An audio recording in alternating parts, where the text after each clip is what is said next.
Alrighty, welcome back. At this point, we have decided we're in level 3, Get Smart, and we've decided we want to take our creative side hustle and treat it more like a business. So we're going to take a page out of Stephen Covey's book, a leaf out of Stephen Covey's book, whatever the phrase is, and we're going to begin with the end in mind.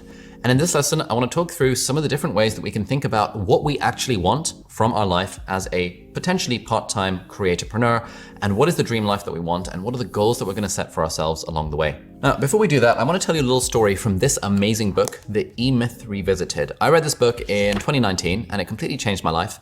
It's called Why Most Small Businesses Don't Work and What to Do About It. And it's a ridiculously best-selling book. It's sold like millions of copies, and it's all about, business sort of mistakes that small business owners make. And I think a lot of the stuff in this book, and actually in a lot of these business books, really applies to our lives as creatorpreneurs as well. So in this book, Michael Gerber tells a story about a lady called Sarah who has a pie baking business. She wants to bake pies, her aunt taught her how to bake pies, and she's opened up in New York or something, a pie bakery. And she's realized after a while that actually, she's pretty good at baking pies and she can sell those pies, but actually running a bakery is very different from actually knowing how to bake pies. And there's so much stuff that goes into running a bakery that she didn't realize or that she doesn't really enjoy. And she kind of feels a bit burnt out. She feels a bit like, this thing that I started off as a bit of a passion, as my hobby, baking pies, has now become a bit of a faff. It's become a business and I don't really like it. And what Michael Gerber does is that throughout the book, he coaches her through how to think less like a technician, i.e. someone who bakes the pies, and how to think more like also a manager and an entrepreneur, i.e. someone who builds systems and processes and delegates and hires people and all those things to take her business forward. Now, if you're a creator like I was at the time when I read this, you might be vibing a lot with this kind of thing. Also, I'd 100% recommend you read the book, because I find that a lot of creators are in that position as well. And I certainly was 2-3 years ago now when I was in this position, because I'd been running my YouTube channel for 2 years at that point. I knew what it took to make good videos, but like all of the other faff that went into it, I didn't really enjoy editing anymore. I didn't really enjoy looking at the numbers. I didn't really enjoy looking at the analytics and making sure my videos were doing okay. And I kind of felt a little bit burnt out. Probably wouldn't go so far to say I was actually burnt out, but I think I was approaching that, especially because I was also doing this part-time while I had a full-time job working as a doctor in the UK's National Health Service. But around that time, I read this book and I stumbled across a business coach. I'll tell you more about this business coach further on in the course, but that relationship with this business coach really helped me treat my YouTube channel and my creative stuff more like a business. And that really leveled me up in terms of making it more fun for me, but also helping our business scale to the point where we now have 18 full-time team members, which feels absolutely insane. Now, this whole course is going to be a culmination of everything I've learned over the last 4 years of growing a team and growing this channel and growing the business around it to multi-million dollars in revenue, ridiculously high margins, a ridiculously big audience, a book deal, all that fun stuff. But it all starts with the end in mind, and it starts with knowing what you actually want. Now, when I tell people that I've got 18 full-time employees and a studio and stuff, a lot of people are like, oh my God, that sounds like my definition of hell. I don't want to have to manage people. And that's totally fine. I'm not saying you need to have a team of 18 people, but in this lesson, I want to talk a little bit about how we set goals and how we figure out what we actually want from our creatorpreneur journey. Now, the first way of thinking about this is what I call the creatorpreneur spectrum. And this is basically what sort of business do you want? Where do you land on the creatorpreneur spectrum? On one end of the spectrum, we have the solopreneur. We have the one-man band. You're making the videos, you're doing everything yourself. That is the position that most of us are probably in by the time we're seeing this course. We've been doing all the stuff ourselves. We know how to make a good video, a good tweet, a good podcast, whatever the thing is, but we're doing all of the work ourselves. Somewhere in the middle of the spectrum, we have what I like to call a lifestyle business. This is one where we're optimizing for our own quality of life. So for example, I think I kind of have a lifestyle business going on where it's I know I care about my YouTube channel. I know I want to grow a business, but I don't want it to take up all of my time. I quite enjoy it, but I want to delegate the things I don't enjoy and the things that I'm maybe not amazing at to team members. I wouldn't mind having a small team, maybe of someone to help write some of the videos, someone to help edit, someone to help with videography, that kind of stuff. But I'm really optimizing for my own lifestyle. I'm not trying to build a billion-dollar brand or anything like that. I'm just trying to build a life that I can live on my own terms, doing the thing that I enjoy and making enough money to get by. That is what I call a lifestyle business. And generally when I speak to creators, mostly people want to be in that position that, I wouldn't mind having a small team of people to help me with the stuff that I don't want to do, but I'm not trying to become the next Apple. I'm not trying to become the next Jeff Bezos. I know I'm not aiming to become a multimillionaire or a billionaire or whatever off the back of this thing. I want to optimize for helping people and having fun and making money along the way. That is sort of the middle of the spectrum. That's a lifestyle business. And finally, we have on the other end of the spectrum, we have a performance business. These are creators like Mr. Beast. Someone like Mr. Beast, tens of millions of subscribers, hundreds of millions of views, ridiculously kind of like making stupid amounts of money, but reinvesting all that money back into the business. And he just wants to blow it up as fast as possible. He's got hundreds of team members on his team. He hires whole production crews. There's like a whole thing there where his objective is to get as big as possible, to make the best videos in the world. And he has an almost obsessive kind of desire to go in that direction. Now, again, most creators I speak to are not thinking like that. But if you are, that's totally fine. If you're thinking like that, or if you're thinking like a solopreneur, like kind of knowing roughly where you want to be and what you want your life to look like is a helpful way of getting started on this journey. And one of the ways in which we can concretize that a little bit more is method number 2 here, which is to think about what is the 3-year dream. Now, it's obviously really hard to predict the future, but I want you to fast forward 3 years into the future. This is something I got from this book, Traction by Gino Wickman, very good book. Fast forward 3 years into the future, whenever you're watching this, and just close your eyes and imagine, what do you want your life to look like? What does your YouTube channel look like? What does your Instagram page look like? Like, what do you want to be doing Monday through to Friday? How many hours do you want to be working? What sort of content do you want to be creating? What sort of courses or products do you want to be creating? How much money do you ideally want to be making? And it doesn't matter, it can be as big and hairy and audacious as you want. It's just about visualizing, what do I actually want my life to look like 3 years from now? Because for me, what I imagine when I imagine my life 3 years from now is very different to what it was a few years ago, but it's quite a clear picture, and I know then I can work towards that picture. So I'll share my 3-year vision with you in the area underneath. We've got a little Notion page for it. It's part of our Traction stuff. I tell it to every team member so that they know where we're going. But in my mind, it's like, I really want to have a business where, maybe I've written my first book, I'm in the process of writing my second book. Maybe on Mondays, I'm interacting with the team and we're hanging out in person. Maybe on Tuesdays, I'm filming stuff. And then Wednesday, Thursday, and Friday, I want to have time for deep work where I can focus on book projects and researching and writing stuff. And maybe once a week, I'm recording a podcast, having a conversation with someone cool. Maybe we have our own office. Maybe we have multiple sets. Maybe all the students that we have on our Creatorpreneur course and our YouTuber Academy, they become our friends. And if they're in London, they can come in and they can use our studio space. They can use us as like a co-working center. And when we have students in our courses, we have students for life. It's like, I've got this fairly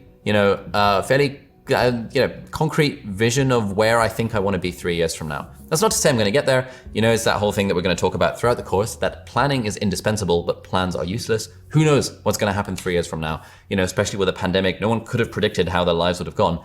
But at least we have a vague idea. And if you have that vague idea, it informs some of the actions that you can take in the here and now. And so we've got a few prompts in the worksheet area underneath. For example, number 1, how much money are you making and how are you making this money? Number 2, how much are you working on the business versus another job or another business or whatever? Option 3, how are you spending your time? And another really helpful exercise here is, what does your ideal ordinary week look like?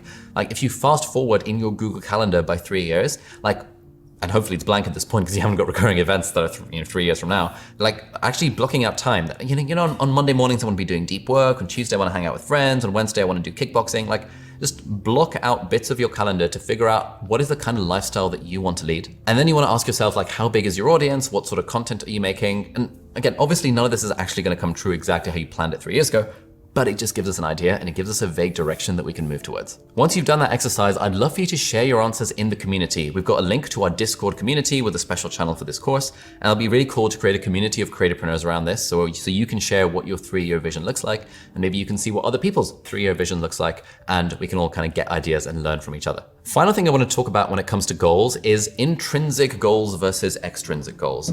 Now, intrinsic goals, intrinsic motivation is, I am doing something for its own sake. I'm recording podcasts because I feel like it. I'm making YouTube videos because I want to.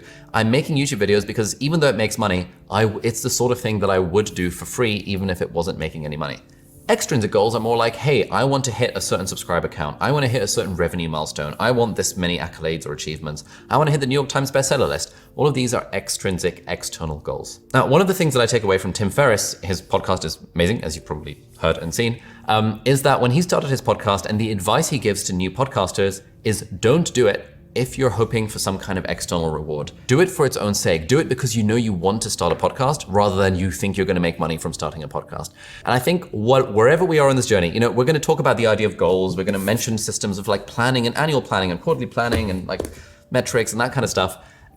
That's all well and good. Businesses often are very metric focused, OKRs, objective key results. What are the outcomes? And then if someone's not hitting those outcomes, they get fired because they're underperforming. That's like one way of thinking about business. But I think, that's like purely the business end. I think as creatorpreneurs, we also want to be thinking like creators. And there is an element to which, yes, we can take the insights and the philosophies and tools and strategies from the world of business, but we also want to recognize that this is our life at the end of the day. Potentially, we're trying to build some kind of lifestyle business. And as creators, there is an element to which this stuff is outside of our control. Like making YouTube videos, it's not the sort of thing that you do if you want to make money, right? Because the chances of success are so low. And generally success comes over an extended period of time after you've been doing the thing for a very long time, then eventually you may become, quote, successful at it. And the people that succeed, the people that like continue doing it, are the ones who allow compounding to take place over time. And generally it's those same people who actually enjoy the thing intrinsically. They enjoy the craft of making YouTube videos. They enjoy the joy of teaching other people or entertaining other people or inspiring other people outside of the fact that it makes money. I'm gonna be honest, for me, the reason I do this YouTube channel is because it makes money. It's a business. I'm a businessman at the end of the day. We've got 18 people, we have a studio, we spend about $1 million plus pounds plus a year on salaries and studio expenses and stuff. This business needs to make money. But at the same time, I don't allow my own internal goals to be externally derived. For me, I'm happiest when I don't look at the numbers, when I keep the numbers in the back of my mind, but I'm not obsessively looking at them. I'm not focusing on like, oh, we didn't hit that goal. Damn, that's really bad, like a business might be doing. I'm happiest when I make the content that I want to make, that I think would add value to my audience, that passes my own internal test of is this good enough? And then the external stuff, let the chips fall as they may. Once I've put a video out there, once I put a course out there, it's broadly out of my hands. And I'll do my best to support the people and reply to comments and stuff, but it's outside of my hands. It's performance, it's outside of my control. And so this is something I want us to keep in mind throughout this whole thing. We're talking about level 3, get smart. We're talking about how to treat your creative side hustle more like a business, how to be more systematic and strategic about it. And that's like the yin side of things. But at the same time, there's the sort of the yang and the yin yang. And the yang of it is like, well, it is creative at the end of the day. And it is kind of hard and kind of taxing to set goals that are outside our own control. So I just want us to keep that thread in mind as we go through this stuff. Yes, I'm gonna be teaching you the principles from the world of business that you can apply to your thing, but keep in mind that ultimately, the whole point of running this business is for it to make us happy, right? We only ever do things because it makes us happy, or makes other people happy, or it's useful to other people, and it's not actually helpful for the longevity and the sustainability of our career as part-time creatorpreneurs to be overly focused on goals and metrics and stuff. So keep in mind, what is your 3-year vision? Keep in mind, do you want a lifestyle business or a solopreneur business or a performance business?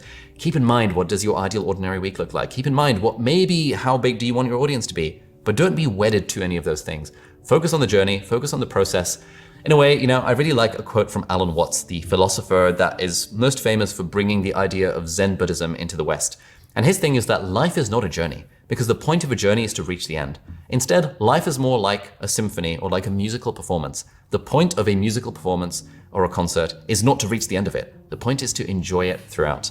And so that's just something that I like to keep in mind that helps me feel a bit better about all of this stuff, while at the same time, the other half, the left brain side of me, whatever side of the brain it is also thinking about tools and metrics and like OKRs and like all this kind of stuff. So just keep those things in mind. More worksheet questions down below in the area down below. So again, I'd love it if you can answer those questions, maybe do it as private journaling, maybe even potentially share those answers in our community. And I'll see you in the next lesson where we're going to be talking all about workflow. So thank you for watching and see you in the next lesson. Bye-bye.